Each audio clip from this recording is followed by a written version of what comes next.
ಉಧಿಯು ಎಷ್ಟು ಗುಣಕಾರಕ ವಸ್ತು ಎಂಬುದನ್ನು ಈ ಅಧ್ಯಾಯದಲ್ಲಿ ಮತ್ತೆ ವಿವರಿಸಲಾಗಿದೆ. ಕರುಳು ಹುಣ್ಣು. ನಾಸಿಕ ಜಿಲ್ಲೆಯ ಮಾಲಿಗಾಂವದಲ್ಲಿ ಪದವೀಧರರಾದ ಡಾಕ್ಟರರೊಬ್ಬರಿದ್ದರು. ಅವರ ತಂಗಿಯ ಮಗನು ಕರುಳು ಹುಣ್ಣಿನ ರೋಗದಿಂದ ನರಳುತ್ತಿದ್ದನು. ಡಾಕ್ಟರರು ಮತ್ತು ಇತರ ವೈದ್ಯರು ಅನೇಕ ತರದ ಔಷಧಿಗಳನ್ನು ಕೊಟ್ಟರು. ಅವನಿಗೆ ಶಸ್ತ್ರಚಿಕಿತ್ಸೆ ಸಹ ಆಯಿತು. ಗುಣ ಕಂಡು ಬರಲಿಲ್ಲ. ಎಲ್ಲ ರೋಗಗಳನ್ನು ತಮ್ಮ ದೃಷ್ಟಿ ಮಾತ್ರದಿಂದಲೇ ಗುಣಪಡಿಸಬಲ್ಲ ಶ್ರೀ ಸಾಯಿಬಾಬಾ ಅವರ ಬಳಿಗೆ ಹೋಗಲು ಅವರ ಕೆಲವು ಸ್ನೇಹಿತರು ಸಲಹೆ ನೀಡಿದರು. ಆದುದರಿಂದ ಅವರು ತಮ್ಮ ಪತ್ನಿ ಮತ್ತು ಮಗನೊಂದಿಗೆ ಶಿರಡಿಗೆ ಬಂದರು.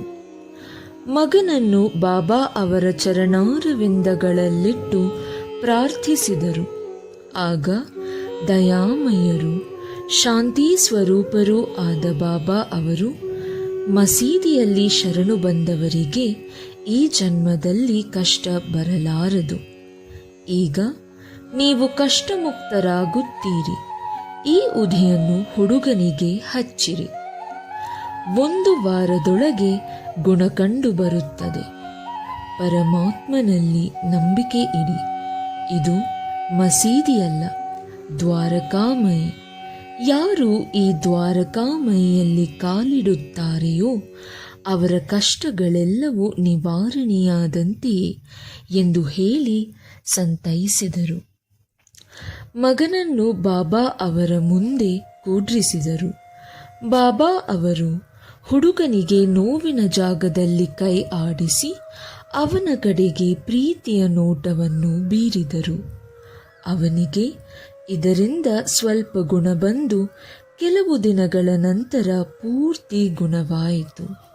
ನಂತರ ಅವರು ಬಾಬಾ ಅವರ ಆಶೀರ್ವಾದ ಪಡೆದು ತಮ್ಮ ಊರಿಗೆ ಹಿಂತಿರುಗಿದರು. ಇದನ್ನು ಕೇಳಿದ ಹುಡುಗನ ಚಿಕ್ಕಪ್ಪನು ಆಶ್ಚರ್ಯಗೊಂಡು ಶಿರಡಿಗೆ ಹೋಗಿ ಬಾಬಾ ಅವರ ದರ್ಶನ ಪಡೆಯಲು ಹೊರಟಿದ್ದರು. ಆದರೆ ಕೆಲವರು ಮಾಲಿಗಾಂವ ಮತ್ತು ಮನಮಾಡಗಳಲ್ಲಿ ಬಾಬಾ ಅವರ ವಿರುದ್ಧ ಅಪಪ್ರಚಾರ ಮಾಡಿ ಮನಸ್ಸನ್ನು ಕೆಡಿಸಿದರು. ಆದುದರಿಂದ ಶಿರಡಿಗೆ ಹೋಗುವ ತಮ್ಮ ನಿರ್ಣಯವನ್ನು ಬದಲಿಸಿ ಅವರು ನೇರವಾಗಿ ಮುಂಬೈಗೆ ಬಂದರು. ಅವರು ರಜಾದಿನಗಳನ್ನು ಅಲಿಬಾಗದಲ್ಲಿ ಕಳೆಯಬೇಕೆಂದು ಇಚ್ಛಿಸಿದರು. ಆದರೆ ಅವರು ಮುಂಬೈಯಲ್ಲಿ ತಂಗಿದ್ದಾಗ ಸತತವಾಗಿ 3 ದಿನ ರಾತ್ರಿ ಇನ್ನೂ ನನ್ನನ್ನು ನಂಬಲಾರೆಯಾ ಎಂಬ ಧ್ವನಿ ಅವರಿಗೆ ಕೇಳಿಸಿತು. ಆಗ ಅವರು ತಮ್ಮ ಮನಸ್ಸನ್ನು ಬದಲಿಸಿ ಶಿರಡಿಗೆ ಹೊರಡಲು ನಿರ್ಧರಿಸಿದರು.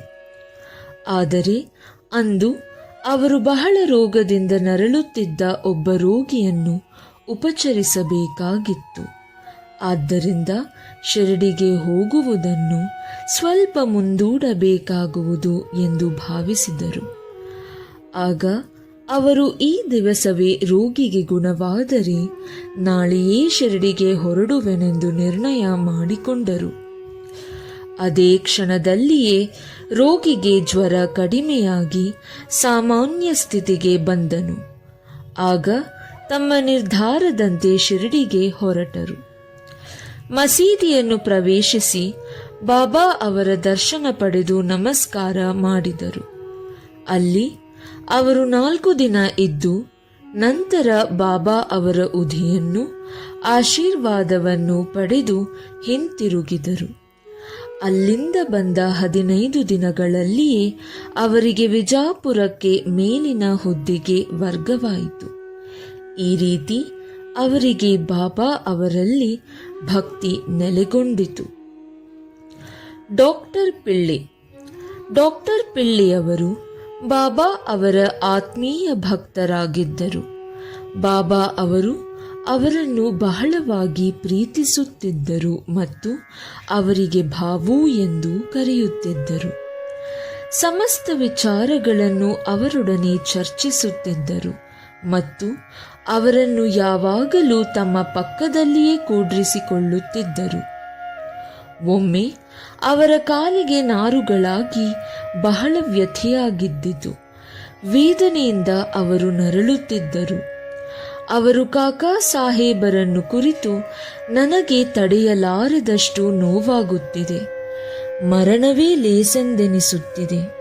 ಇದು ನನ್ನ ಪೂರ್ವಜನ್ಮದ ಕರ್ಮಫಲ. ಬಾಬಾ ಅವರ ಹತ್ತಿರ ಹೋಗಿ ಈ ಪೂರ್ವಜನ್ಮದ ಕರ್ಮವನ್ನು ಮುಂದಿನ 10 ಜನ್ಮಗಳಿಗೆ ವರ್ಗಾಯಿಸಿ ನೋವನ್ನು ನಿಲ್ಲಿಸಿರೆಂದು ಕೇಳಿರಿ ಎಂದು ಹೇಳಿದರು. ಆಗ ದೀಕ್ಷಿತರು ಬಾಬಾ ಹತ್ತಿರ ಬಂದು ಪಿಳ್ಳೆಯವರ ಬೇಡಿಕೆಯನ್ನು ತಿಳಿಸಿದರು. ಆಗ ಕರುಣೆಯಿಂದ ಬಾಬಾ ಅವರಿಗೆ, ಧೈರ್ಯವಾಗಿ ಇರುವಂತೆ ಹೇಳು, ಮುಂದಿನ 10 ಜನ್ಮಗಳೇಕೆ, ಇನ್ನು ಕೇವಲ 10 ದಿನ ನೋವು ತಡೆದರೆ ಸಾಕು. ಪ್ರಾಪಂಚಿಕ ಮತ್ತು ಪರಮಾರ್ಥಿಕ ಸುಖಗಳನ್ನು ನೀಡಲು ನಾನಿರುವಾಗ ಅವನು ಏಕೆ ಮರಣವನ್ನು ಇಚ್ಛಿಸಬೇಕು? ಯಾರ ಹೆಗಲಿನ ಮೇಲಾದರೂ ಕೂಡ್ರಿಸಿ ಅವನು ಇಲ್ಲಿಗೆ ಕರೆದುಕೊಂಡು ಬಾ, ಅವನ ಕಷ್ಟವನ್ನು ನಿವಾರಣೆ ಮಾಡುವೆ ಎಂದು ಹೇಳಿ ಕಳುಹಿಸಿದರು. ಕಾಕಾ ಅವರು ಡಾಕ್ಟರ್ ಪಿಳ್ಳೆಯವರನ್ನು ಕರೆತಂದು ಬಾಬಾ ಅವರ ಬಳಿ ಕೂಡ್ರಿಸಿದರು. ಆಗ ಬಾಬಾ ಅವರು ಅವರಿಗೆ ತಮ್ಮ ಒರಗುವ ದಿಂಬನ್ನು ಕೊಟ್ಟು, ಶಾಂತಿಯಿಂದ ಇಲ್ಲಿ ಮಲಗು, ಪೂರ್ವಜನ್ಮದ ಕರ್ಮಫಲವನ್ನು ಅನುಭವಿಸಿ ಮುಗಿಸುವುದೇ ಸೂಕ್ತವಾದ ಚಿಕಿತ್ಸೆ. ನಮ್ಮ ಕರ್ಮಗಳೇ ನಮ್ಮ ಸುಖ ದುಃಖಗಳಿಗೆ ಕಾರಣ. ಏನೇ ಬರಲಿ ತಾಳ್ಮೆಯಿಂದ ಸಹಿಸಬೇಕು, ಎದೆಗುಂದಬಾರದು. ದೇವರು ದೊಡ್ಡವನು, ಅವನನ್ನು ಅನವರತವೂ ಧ್ಯಾನಿಸುತ್ತಿರು. ಅವನು ನಿನ್ನ ಯೋಗಕ್ಷೇಮವನ್ನು ನೋಡಿಕೊಳ್ಳುತ್ತಾನೆ. ನಿನ್ನ ತನು, ಮನ ಮತ್ತು ಧನ ಇವೆಲ್ಲವನ್ನು ಅವನಿಗೆ ಅರ್ಪಿಸಿ ಶರಣಾಗತನಾಗು ಎಂದರು. ಈ ಮೊದಲು ನಾನಾ ಸಾಹೇಬ ಚಾಂದೋರಕರ ಅವರು ಡಾಕ್ಟರ್ ಕಾಲಿಗೆ ಪಟ್ಟಿಸುತ್ತಿದ್ದರು. ಅದನ್ನು ನೋಡಿ ಬಾಬಾ ಅವರು, ಅವನೊಬ್ಬ ಹುಚ್ಚ, ಆ ಕಟ್ಟನ್ನು ಬಿಚ್ಚಿ ಎಸೆ, ಇಲ್ಲದಿದ್ದರೆ ಮರಣ ಹೊಂದುವೆ. ಈಗ ಒಂದು ಕಾಗೆ ಬಂದು ನಿನ್ನ ಕಾಲನ್ನು ಕೊಕ್ಕುತ್ತದೆ, ಆಗ ನಿನಗೆ ಗುಣವಾಗುತ್ತದೆ ಎಂದರು. ಈ ರೀತಿ ಸಂಭಾಷಣೆ ನಡೆದಾಗ ಮಸೀದಿಯನ್ನು ಗುಡಿಸುವ ಅಬ್ದುಲ್ಲನು ದೀಪಗಳನ್ನು ಹಚ್ಚುತ್ತಾ ಅಕಸ್ಮಾತ್ ಪಿಳ್ಳೆಯವರ ಕಾಲನ್ನು ತುಳಿದನು. ಅದರಿಂದ ಕಾಲಿನಲ್ಲಿದ್ದ ನಾರುಗಳೆಲ್ಲವೂ ಹೊರಗೆ ಬಂದವು. ಡಾಕ್ಟರ್ ಪಿಳ್ಳೆ ನೋವು ತಡೆಯಲಾಗದೆ ಕೂಗಿಕೊಂಡರು. ಸ್ವಲ್ಪ ಹೊತ್ತಿನ ಮೇಲೆ ಅವರು ಒಮ್ಮೆ ಹಾಡುವುದನ್ನು, ಒಮ್ಮೆ ಅಳುವುದನ್ನು ಆರಂಭ ಮಾಡಿದರು.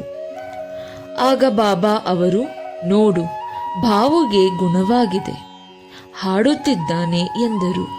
ಆಗ ಪಿಳ್ಳೆಯವರು, ಕಾಗಿ ಯಾವಾಗ ಬರುವುದು ಎಂದು ಅಂಜುತ್ತಾ ಕೇಳಲು ಬಾಬಾ, ಕಾಗಿ ಬಂದಿದ್ದನ್ನು ನೋಡಲಿಲ್ಲವೇ? ಪುನಃ ಬರುವುದಿಲ್ಲ. ಅಬ್ದುಲ್ಲನೇ ಕಾಗಿ, ಈಗ ನೀನು ವಾಡಾಕ್ಕೆ ಹೋಗಿ ವಿಶ್ರಮಿಸಿಕೋ, ಗುಣವಾಗುತ್ತದೆ ಎಂದು ಹೇಳಿ ಕಳುಹಿಸಿದರು. ಡಾಕ್ಟರ್ ಪಿಳ್ಳೆ ನೋವಿಗೆ ಉದಿ ಹಚ್ಚಿದರು ಮತ್ತು ಅದನ್ನು ನೀರಿನಲ್ಲಿ ಬೆರೆಸಿ ಕುಡಿಯಲು ಆರಂಭ ಮಾಡಿದರು. ಬೇರೆ ಯಾವ ಔಷಧವನ್ನು ತೆಗೆದುಕೊಳ್ಳಲಿಲ್ಲ. 10 ದಿನಗಳೊಳಗೆ ಅವರು ಪೂರ್ಣ ಗುಣ ಹೊಂದಿದರು. ಶ್ಯಾಮ ಅವರ ನಾದಿನಿ. ಶ್ಯಾಮ ಅವರ ಕಿರಿಯ ಸಹೋದರರಾದ ಬಾಪೂಜಿ ಸಾವುಲ್ ಬಾವಿ ಊರ ಹತ್ತಿರ ವಾಸಿಸುತ್ತಿದ್ದರು. ಒಂದು ಸಾರಿ ಅವರ ಪತ್ನಿಗೆ ಪ್ಲೇಗ್ ಅಂಟಿಕೊಂಡಿತು. ಜ್ವರ ಬಹಳವಾಗಿತ್ತು. ಪ್ಲೇಗ್ ಗುಳ್ಳೆಗಳು ಬೆಳೆದಿದ್ದವು. ಆಗ ಬಾಪೂಜಿ ಶಿರಡಿಯಲ್ಲಿ ಅಣ್ಣ ಶ್ಯಾಮ ಅವರ ಬಳಿಗೆ ಓಡಿ ಹೋಗಿ ಸಹಾಯವನ್ನಪೇಕ್ಷಿಸಿದನು. ಆಗ ಅವರು ಗಾಬರಿಗೊಂಡು ಕೂಡಲೇ ಬಾಬಾ ಅವರ ಹತ್ತಿರ ಹೋಗಿ ಪ್ಲೇಗನ್ನು ಗುಣಪಡಿಸುವಂತೆ ಇಬ್ಬರೂ ಬೇಡಿಕೊಂಡರು. ಆಗ ಬಾಬಾ, ಈಗ ಬಹಳ ರಾತ್ರಿಯಾಗಿದೆ, ನೀನು ಹೋಗಬೇಡ, ಅವಳಿಗೆ ಸ್ವಲ್ಪ ಉದಿ ಕಳುಹಿಸಿಕೊಡು. ಜ್ವರಕ್ಕೆ ಮತ್ತು ಗುಳ್ಳೆಗಳಿಗೆ ಏಕೆ ಹೆದರಬೇಕು? ದೇವರೇ ನಮ್ಮ ಗುರು, ತಂದೆ, ಅವಳಿಗೆ ಗುಣವಾಗುವುದು. ಈಗ ಊರಿಗೆ ನೀನು ಹೋಗಲೇಬೇಡ, ಬೆಳಿಗ್ಗೆ ನೋಡಿಕೊಂಡು ಕೂಡಲೇ ಮರಳಿ ಬಾ ಎಂದು ಹೇಳಿದರು. ಶ್ಯಾಮ ಅವರಿಗೆ ಬಾಬಾ ಅವರ ಉದಿಯಲ್ಲಿ ಪೂರ್ಣ ವಿಶ್ವಾಸವಿತ್ತು. ಆದುದರಿಂದ ತಮ್ಮನಿಗೆ ಉದಿಯನ್ನು ಕೊಟ್ಟು ಕಳುಹಿಸಿದರು.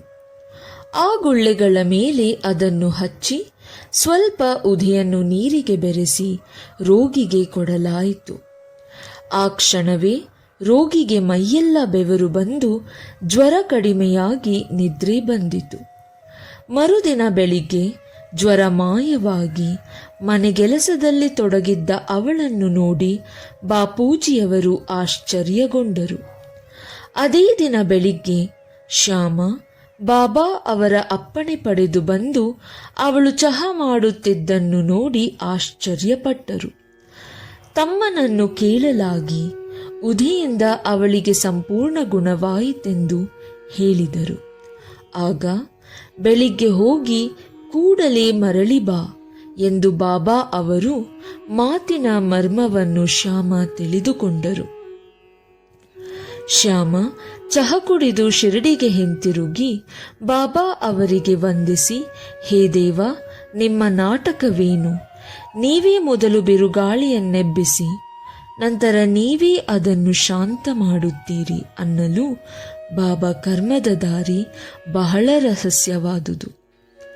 ನಾನೇನು ಮಾಡದಿದ್ದರೂ ಅವರವರ ಅದೃಷ್ಟದಂತಾಗುತ್ತದೆ. ಅದಕ್ಕೆ ನಾನು ಅವುಗಳ ವೀಕ್ಷಕನು ಮಾತ್ರ. ಪರಮಾತ್ಮನೇ ಸರ್ವನಾಟಕ ಸೂತ್ರಧಾರಿ. ಅವನು ದಯಾಮಯನು. ನಾನೇನು ದೇವರೂ ಅಲ್ಲ ಅಥವಾ ಪರಮಾತ್ಮನೂ ಅಲ್ಲ. ನಾನು ಅವನ ಸೇವಕ. ಯಾವಾಗಲೂ ಅವನನ್ನೇ ಸ್ಮರಿಸುತ್ತೇನೆ.